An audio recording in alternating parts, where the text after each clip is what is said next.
Have you ever dreamed of hiking with goats? Yes, You have? yes. Welcome to Coffee with Steve and Margot. I'm Steve Drake. And I'm Margot Drake. This morning, we are here with Leah Sienkowski. She owns and founded Dream Goats. Good morning, Leah. Good morning. Thanks for having me. You're welcome. Thank you for being with us. Leah, you have to tell us all about what you do at Dream Goats. Well, I guess I'm essentially a farmer, but when I started out raising the goats, I didn't exactly know where it was going to lead. But we sort of snowballed into sort of more of an a agritourism enterprise, I would say. So we're all about like inviting the community out to the farm and getting folks to experience the magic of goats out in Belding, Michigan. They're so cute. And They're so cute. we cannot wait to hike with your goats. But you do so many other things. So you are a mom of a human baby. Yeah, a lot of the same things apply to humans as they do to raising goats. But yeah, I was surprised that despite the similarities, humans are just a whole other ballgame, really. But yeah, I've been raising goats since 2016. So I've kind of grown up and grown into this like farming lifestyle, I guess. I didn't grow up as a kid farming, but got interested in it after college. I love storytelling and I love being in nature. And when I started studying biology, I got interested in like food production and sort of human relationship with nature. And so I think livestock and specifically dairy has a really interesting, like long, deep relationship with people that we've sort of lost contact with, I think, in our modern era. And so I'm excited about sort of reuniting people with herd animals, and goats is what I'm working with. So. And that is so focused. I love the fact that you have niched down. So you are a mom, you are an entrepreneur, you are a herdswoman, you are a soap maker, and you do all these things in Belding, Michigan. So before we go further into all about goats, tell us about your favorite thing about West Michigan. Oh, yeah. So I've always lived in West Michigan. I did some traveling after college and I was kind of exploring like, why do people move from Michigan? What else is out there? And yeah, I just kind of love living in this sort of like lush, temperate jungle, honestly. Like you go visit other places and I just miss like the green and I miss the sort of like the safety of the trees and feeling really sort of safe and like tucked in out here in Michigan. So it's a really unique landscape, so much water, so many delicious plants for goats to eat, really. It's a good place to be. Awesome. And we'll get more into all the things goats can eat as we move on through the segment, because you've got a really fun thing that you do during the holidays. So tell everybody exactly what you do with goats. It sounds like you start in the springtime. Yeah, so we sort of follow like the natural progression of the herd. So we knock all the ladies up in the fall. Right on. And then they've got like 5 months gestation, and then they all give birth like in the springtime. Mm-hmm. So I play goat doula for a couple weeks, and then we forgot to mention goat doula we got to jot that beginning. Yeah, that's probably one of the coolest parts, I would say.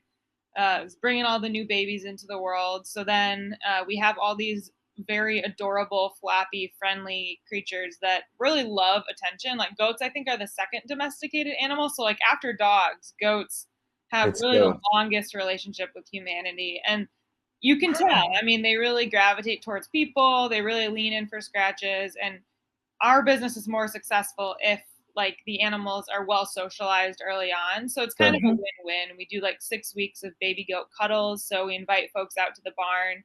We have like a bunch of folding chairs we can move around. We have some rustic wooden seating and stuff. And folks really are just in it to meet the next generation of goats and have a cuddle. Sometimes like one goat will just fall asleep in someone's lap for the whole hour session. Other times they're like bouncing off the walls and, you're getting just ricocheted with goats. So it kind of depends what mood they're in. But it's always a really grounding, calming experience. That's so cool. What I should have asked before, what breed of goats do you raise? I raise Nubians. They're known for Nubians? like their strong personalities and their Uh-huh. floppy ears. Very Yeah, cute. yep, they've got floppy ears that come They have down. these like kind of rounded Roman noses, and Yeah, yep. they have really rich, creamy milk. So it's really good for Ah, making like cheese or ice cream, all the delicious things.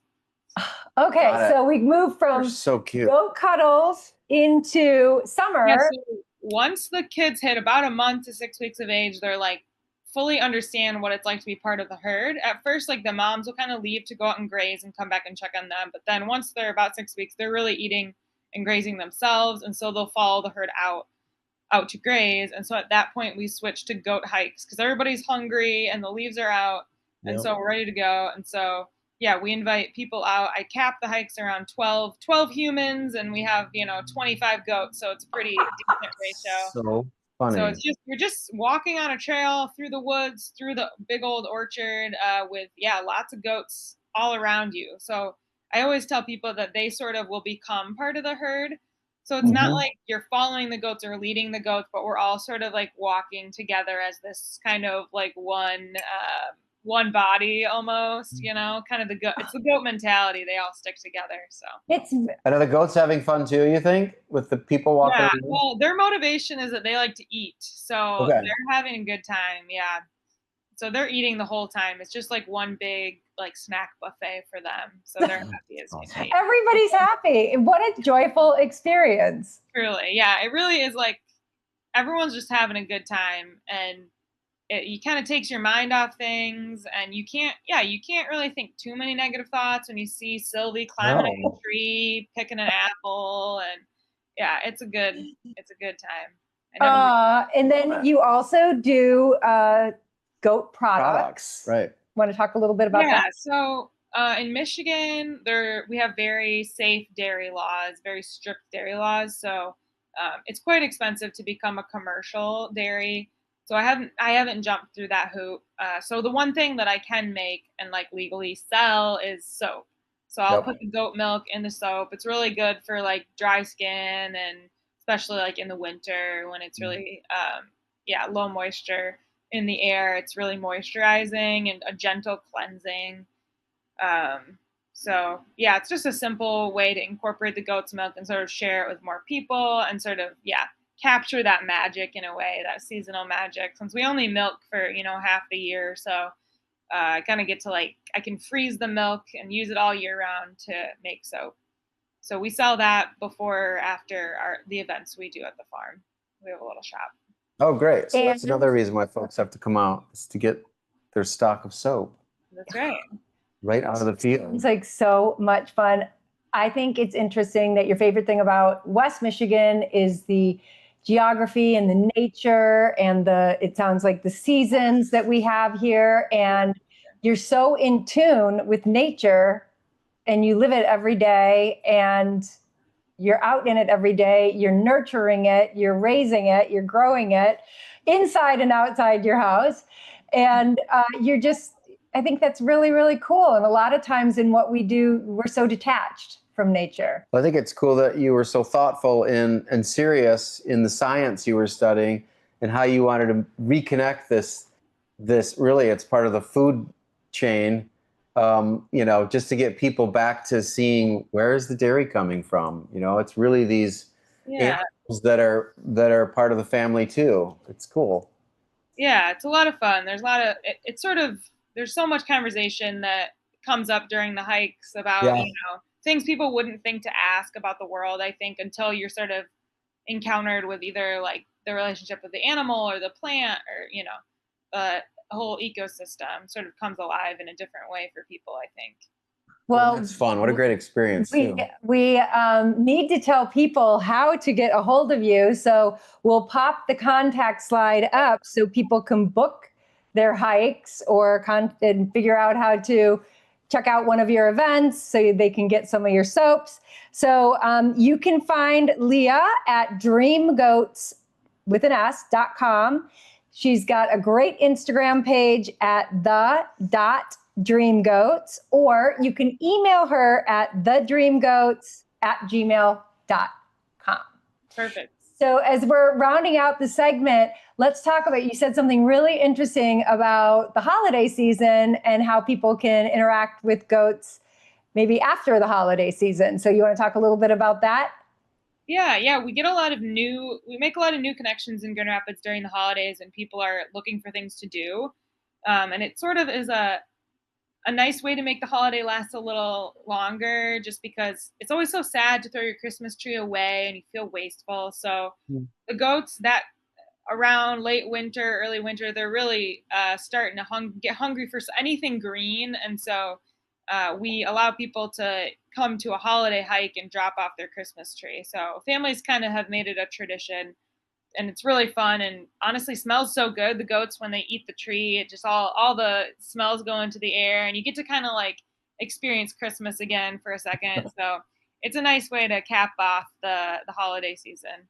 I agree. I think that's a great thing to do with your tree. Kills me when you see all these trees by the side of the road. Yeah, and trash. Giving it another life, and we really do appreciate them. The goats, it keeps them kind of motivated and excited in the dreary winter. So that is a perfect way to round out the year and to start a new tradition during the holidays. Oh my gosh, this has been so much fun. We cannot wait to come out and hike with your goats. And if anyone watching is watching on YouTube, please remember to click the subscribe button and the bell so you never miss an episode of Coffee with Steve and Margot. And if you're watching on LinkedIn, Instagram, or Facebook, just hit follow us so you can keep up with everything we're up to. And Leah, thank you for being one of those cool people that make West Michigan an extraordinary place to call home. It's a good place to be. It is a good place to be. Thanks, Leah. Take care, okay? Plant good seeds.